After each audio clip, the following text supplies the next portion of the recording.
Bakit hindi lahat ng nag-a-abroad yung mayaman? Maraming nag-aakala, pag nag-abroad ka, automatic mayaman ka na. Pero ang totoo, hindi ganon kasimple.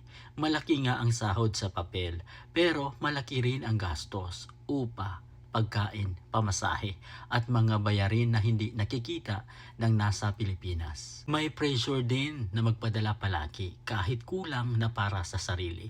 Inuuna pa rin ang pamilya, dagdag pa ang utang bago makaalis, placement fees at emergency gastos na biglang sumusulpot.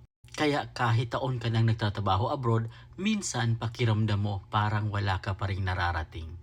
Hindi lahat na nag-abroad yung mayaman, yung iba nabubuhay lang. Pero ang tunay na yaman ng OFW, hindi laging pera. Minsan, ito yung tibay ng loob, sakripisyo at pag-asang balang araw, magiging sapat din ang lahat.